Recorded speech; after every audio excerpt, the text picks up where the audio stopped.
Bienvenue dans 10 minutes, le podcast des Français dans le monde, pour aider tous ceux qui se préparent ou qui vivent de près ou de loin la mobilité internationale. Je suis Gauthier Saïs et j'ai le plaisir de retrouver, comme chaque mois, notre rendez-vous livre avec lireka.com. 10 minutes. 10 minutes. Le podcast des Français dans le monde. Allez, on se détend, on en a besoin. Avec un bon livre, voici Emma et Clémence au micro de la radio des Français dans le monde. Bonjour mesdames. Bonjour Gauthier.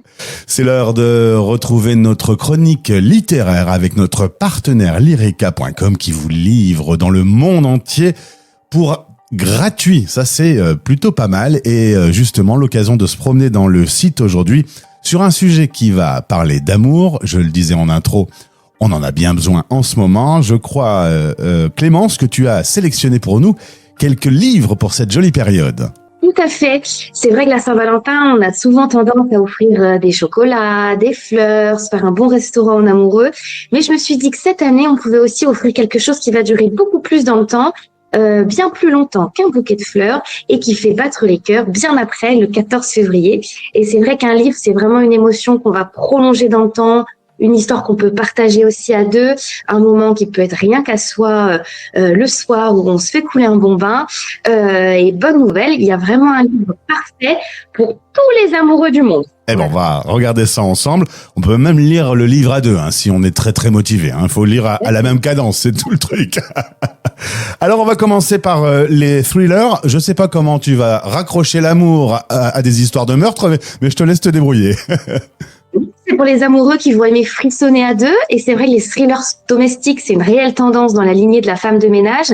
Et on peut recommander un livre qui vient de sortir en janvier. Vraiment, dans la même lignée de la femme de ménage, pour ceux qui ont aimé, il y en a beaucoup qui ont commandé notamment sur Lireka cette saga. Et donc, ce qui est sorti en janvier, c'est Mens-moi à l'oreille d'Ami Tintera. Et donc, ça va être tous les thrillers domestiques, ça va être autour des secrets, des tensions, des faux semblants.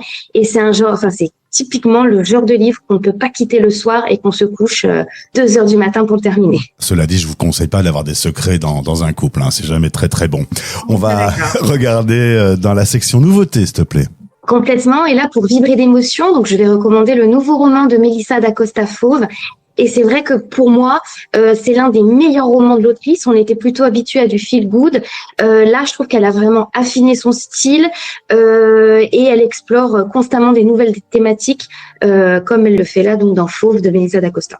Et maintenant, des cadeaux à offrir à son amoureux pour se détendre. Pour un moment doux et cocooning, en solo ou à deux, il y a les livres de coloriage mystère ou les cozy colos.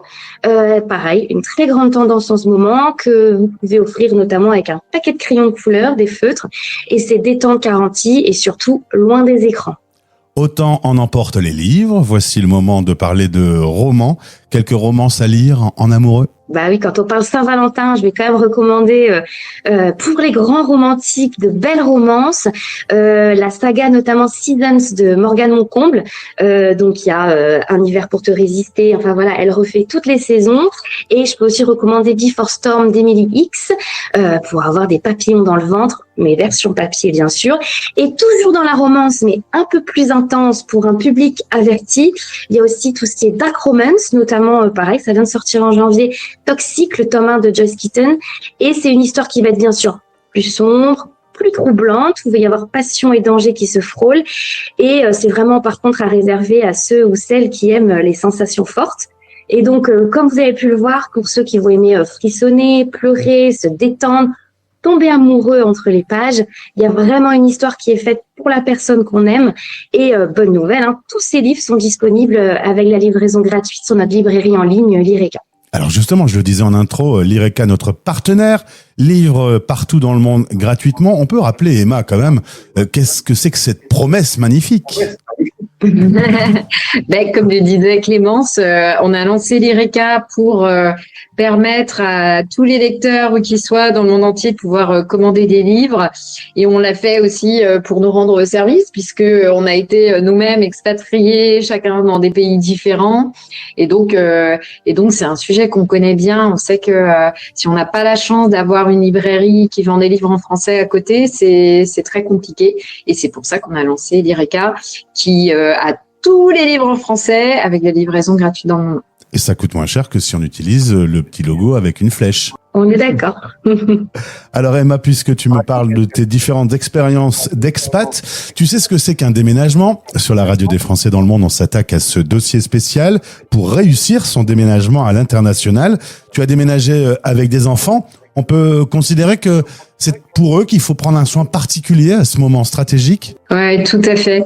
Pour tous ceux qui sont amenés à s'expatrier, déménager, c'est vrai que un déménagement, et surtout avec des enfants, même en restant dans le même pays, c'est toujours un challenge. Mais à l'international encore plus. Donc je conseille de se préparer au moins 6 mois en avance pour repérer là où on va vouloir habiter, avec quelle école, commencer les inscriptions, solliciter les devis des déménageurs, et puis commencer à s'organiser. Un petit conseil dans ce sens, c'est garder toutes vos boîtes à chaussures si vous avez un déménagement en perspective, parce que ça vous permettra de ranger plus facilement pour le déménagement et d'être un petit peu plus organisé quand vous emménagez et que vous n'avez pas encore vos meubles installés. Et puis, pour les enfants en particulier, je conseille de mettre de côté suffisamment de jouets, livres, doudous bien évidemment, qu'ils vont garder avec eux dans la valise, parce que un déménagement, surtout s'il se fait loin par bateau, il arrive plusieurs semaines après, il peut y avoir des délais, et donc vous voulez quand même que les enfants arrivent avec des repères, leurs petits jouets avec lesquels ils sont familiers pour bien s'installer. Et puis alors justement, puisqu'on parle du déménagement des enfants, un petit doc, une collection bien connue de nos lecteurs pour les conseiller pour les 4-7 ans. Donc c'est pas spécialisé sur l'expatriation, c'est sur le déménagement, mais ça explique bien en fait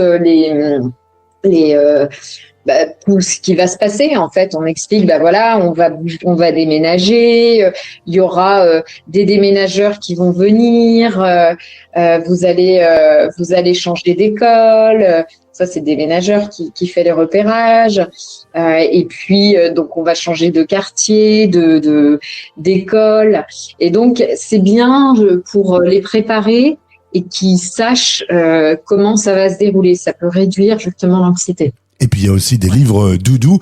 Je me souviens, moi, pour mes enfants, des livres qu'ils aiment particulièrement et qu'on peut leur relire tous les jours. Alors je sais pas pourquoi ils adorent qu'on leur raconte la même histoire tous les jours, sachant qu'ils connaissent la fin. Mais bon, bref, en attendant, ne l'oubliez pas, dans le cadre de votre déménagement, il faut une boîte à chaussures spéciale pour leurs livres préférés. Merci Clémence, merci Emma pour vos conseils. Rendez-vous le mois prochain, puis on va souhaiter à tous les amoureux qui nous écoutent une excellente Saint-Valentin. Merci. Vos podcasts sur la mobilité internationale sont sur fdlm.fr Français dans le monde. et sur YouTube en cherchant Français dans le monde.